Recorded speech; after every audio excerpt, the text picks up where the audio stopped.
नमस्कार विद्यार्थी मित्रों, आइए फिर से एक बार आपका सोनल्स क्लासरूम में हार्दिक स्वागत है।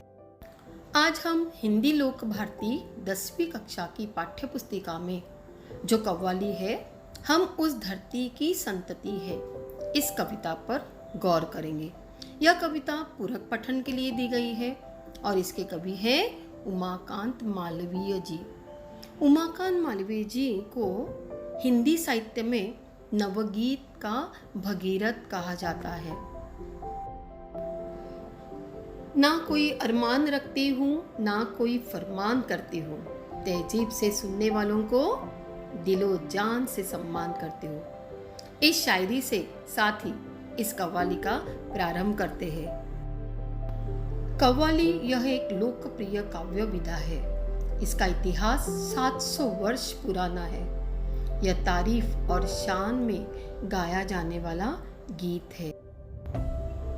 यह कव्वाली लड़के और लड़कियों का दो दल गा रहा है और वे अपने आप को बेहतर बताने की कोशिश कर रहे हैं। कवि ने इस कव्वाली में दो दलों की नोकझोंक पेश करते हुए शूरवीर, ऐतिहासिक, पौराणिक पात्रों के उदाहरण प्रस्तुत किए हैं। यहाँ पहला पद लड़कों का समूह गा रहा है।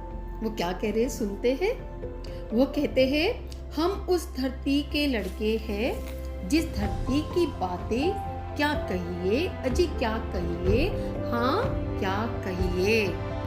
लड़के अपने आप को बेहतर समझाने के लिए कुछ पौराणिक और ऐतिहासिक उदाहरण देते हैं। देखो पहला वाक्य, यह वो मिट्टी जिस मिट्टी में खेले थे यहाँ ध्रुव से बच्चे। ध्रुव जैसे बच्चों ने जिस धरती पर जन्म लिया उस धरती के हम बच्चे हैं। ध्रुव जिसने अपनी आराधना से विष्णु जी को प्रसन्न किया था और अपनी एक अटल जगह बनाई थी। आज उत्तर दिशा में हम ध्रुव तारा जो देखते हैं, जिसे हम नॉर्थ पोल कहते हैं, वही है ये ध्रुव। आगे वो कहते हैं, यह मिट्टी हुए प्रहलाद जहां जो अपनी लगन के थे सच्चे। बच्चों, प्रहलाद की कहानी आपको तो पता ही है, जो हिरण्यकशिपु के बेटे थे और बचपन से ही भगवान विष्णु के भक्त थे। तो ऐसे भक्त प्रहलाद जिस धरती पर जन्म लिए हैं उसी धरती के हम बेटे हैं, यानी हम आपसे श्रेष्ठ है, ये उन्हें कहना है। अगली पंक्ति, शेरों के जबड़े खुलवाकर थे जहां भरत दत्तुली गिनते। दत्तुली यानी दांत। भरत का उदाहरण दिया हुआ है। भरत एक चक्रवर्ती सम्राट थे जो कि राजा दुष्यंत और शकुंतला के पुत्र थे। ऐसा कहा जाता है कि बचपन में जंगली जानवरों को पकड़कर उनकी सवारी वो करते, उनके साथ खेलते। इतना ही नहीं, शेरों के जबड़े खोलकर उनके दांत भी गिनते। ऐसे महापुरुष जिस धरती पर जन्म लिए वहाँ के हम बेटे हैं। लड़के आगे कहते हैं, जयमल पत्ता अपने आगे थे नहीं किसी को कुछ गिनते। जयमल और पत्ता ये दोनों ऐसे वीर योद्धा थे जिनकी तुलना किसी से नहीं हो सकती। उनके जैसे राजपूतों की कहानी सुनहरे अक्षरों में लिखी गई है। कहा जाता है जयमल जी ने एक ही झटके में हाथी का सिर काट दिया था। 1568 में मुगलों के साथ जब लड़ाई हुई थी तो उनके पैर को चोट लगी थी। तब उन्होंने राजपूत वीर के कंधे पर चढ़कर यह लड़ाई लड़ी थी।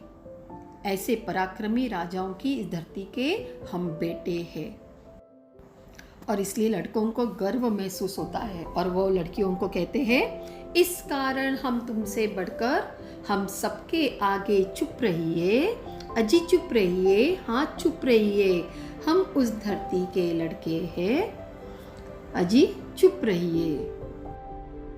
अब लड़कियां तो चुप बैठने वाली है नहीं। वो कैसे जवाब देती है, देखो वो कहती है, बातों का जनाब शौर नहीं, शेखी न बघारे, हाँ चुप रहिए। हम उस धरती की लड़की है जिस धरती की बातें क्या कहिए, अजी क्या कहिए, हाँ क्या कहिए। अब लड़कियां भी ऐसे ऐसे उदाहरण देती है जिससे वो भी कहना चाहती है कि हम भी उस धरती की बेटियां हैं। देखो लड़की यहाँ क्या कहती है, जिस मिट्टी में लक्ष्मीबाई जी जन्मी थी झांसी की रानी। वो कह रही है कि झांसी की रानी लक्ष्मीबाई जैसी पराक्रमी स्त्री जिस धरती पर जन्मी है, हम उस धरती की लड़कियां हैं और हमें आपसे कम मत समझिए। देखो बच्चों, कैसी मजेदार नोकझोंक हो रही है। लड़कियां आगे कहती है, रजिया सुल्ताना दुर्गावती जो खूब लड़ी थी मर्दानी। रजिया सुल्तान ये इतिहास की पहली महिला शासक थी। उन्होंने अनेक लड़ाइयाँ लड़ी है। और दुर्गावती वो इतनी बहादुर थी कि वो पुरुष का वेश धारण करके युद्ध के मैदान में पहुंची थी और वहीं पर तीर लगने से उनकी मौत हुई थी। तो ऐसे पराक्रमी स्त्रियों की धरती पर हमने जन्म लिया है। हम भी आपसे कुछ कम नहीं है। लड़कियां आगे कहती है, जन्मी थी बीबी चांद जहां पद्मिनी के जौहर की ज्वाला। बच्चों, चांद बीबी हुमायूं की पत्नी थी। वह एक भारतीय मुस्लिम महिला योद्धा थी और पद्मिनी चित्तौड़ के राजा रतन सिंह की रानी थी। अलाउद्दीन ने जब चित्तौड़ पर चढ़ाई की और विजय प्राप्त की, तब रानी पद्मिनी ने कई स्त्रियों के साथ जौहर की अग्नि में अपने प्राणों की आहुति दी थी। तो ऐसी महान स्त्रियां इस धरती पर जन्मी थी। लड़कियां आगे कहती है, सीता सावित्री की धरती जन्मी ऐसी ऐसी बाला। सीता सावित्री जैसी पतिव्रता इस धरती की बाला थी, इस धरती की लड़कियां थी। सीता जी की कहानियाँ आपको तो पता ही है, रामायण आपने पढ़ा होगा। और उसी तरह सावित्री भी अपने पति सत्यवान की मृत्यु के बाद यमराज से वरदान मांगकर उन्होंने फिर से उन्हें जीवित किया था। तो ऐसी त्याग मूर्ति की पतिव्रता स्त्रियों की यह धरती है। लड़कियां लड़कों को जवाब देते हुए कहती है, गर यानी अगर डिंग जनाब उड़ाएंगे तो मजबूरन ताने सहिए, ताने सहिए, ताने सहिए। अगर आप डींगे मारेंगे यानी बड़ी बड़ी अगर बातें करेंगे तो मजबूरन हमें भी आपको ताना मारना ही पड़ेगा, तो फिर आप ताने सहिए।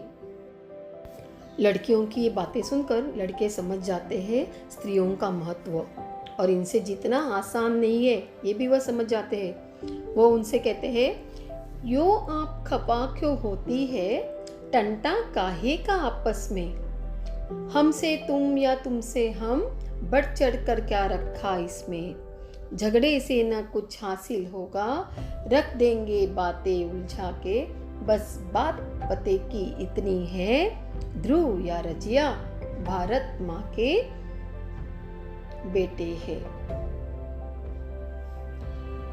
खफा यानी गुस्सा, क्रोधित होना, और टंटा यानी झगड़ा। अंत में लड़के और लड़कियां दोनों को अपनी गलती का एहसास होता है और उन्हें पता चलता है कि हम व्यर्थ में ही आपस में एक दूसरे से नाराज हो रहे हैं और आपस में लड़ रहे हैं और एक दूसरे को बढ़ चढ़कर बताने में कुछ रखा नहीं है। इन झगड़ों से को कुछ हासिल होगा नहीं, होगा तो बातें और उलझ जाएगी। इससे अच्छा है, क्योंकि स्त्री और पुरुष ये भारत माता की ही संतान है। भारत माता के रथ के हम दोनों ही दो दो पहिए हैं। हम लड़के और लड़कियां भारत माता के रथ के दो पहिए हैं।